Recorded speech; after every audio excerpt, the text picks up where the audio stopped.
How you guys doing this morning? Thought it was amazing that they shut down all the schools in Virginia because of wind. I don't remember ever being let out of school because it was too windy, and I was a very tiny kid. I got a couple of patriots that are, I've seen their posts saying that they're going to delete their pages and move on and take care of their families. And I understand all of that. It's hard out here, speaking the truth. And trust me, people come at you. I've had several comedy shows canceled for other reasons, but, of course they're going to say, well, I know it's because of politics, but whatever the case may be. I don't talk about politics when I'm doing comedy, but it's hard out there. It's very hard when people are being convinced of things that are just not true. I mean, our children are being indoctrinated to be ashamed of their color, or that they're oppressed by their color. It's sad that they're being indoctrinated to truly believe that somebody like Nancy Pelosi's grandkid truly believes that he wished he was Hispanic, or that Chuck Schumer is more concerned about black males being put into positions in government than white males. Come on. Anybody who believes this rhetoric and this ridiculous race-baiting bullcrap, I mean, you need to have your head examined. We're being convinced that the religion that this country was based on is less important, not equal to, less important than the religion of new immigrants. Our children are being convinced that there's more than two sexes, no matter what DNA says.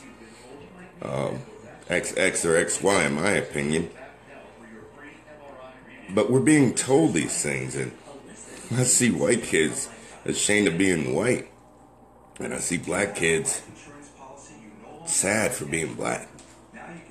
I see Hispanic kids just confused in general. Kids that are born here and their parents born here thinking that they're going to be deported. I got nieces and nephews that are half Hispanic. And my 12-year-old niece came up to me and said, Uncle Dion, President Trump's going to deport me. I'm like, well, why would he do that? You're an American citizen. And she simply told me, because I'm Hispanic. I mean, come on. This is just going way too far. The Democratic Party has used black people for the past 200 years. They've lied to us. They've given us just a little bit to survive, but just enough for us to vote for them. We're being replaced by legal and illegal immigrants because they understand that a lot of black people, that over the years that we've become smarter, that we started to dig deeper, and we start to realize that you're full of crap, that we can get more than a little bit that you want to give us.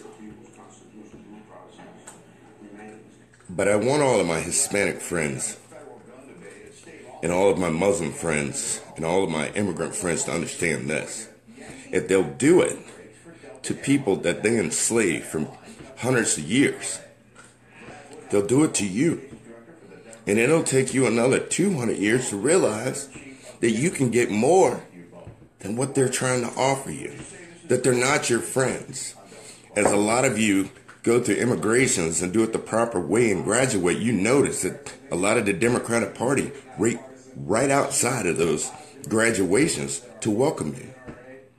But where were they during your struggle to become legal United States citizens? Where were they? They were nowhere to be found. Now, I understand a lot of you patriots throwing in the towel because it is draining. It's draining for me, and it's affected my life in ways that I never could imagine. But I also think about the Americans that fought against the British. There was only 2% that fought. But if those 2% gave up, we would be under English rule, and we would not have our First Amendment, Second Amendment. We would not have our Constitution. Would not have any of those things just because of those 2% that chose to fight. And those 2% won. So to my brother patriots who have met at Moore and have kept contact with, I wish you guys all the luck. I hope that you sit back and rebuild your strength and come back and help me with this fight. Because it doesn't take everybody as an example of how this country was established. I'm Deion Alexander, American First.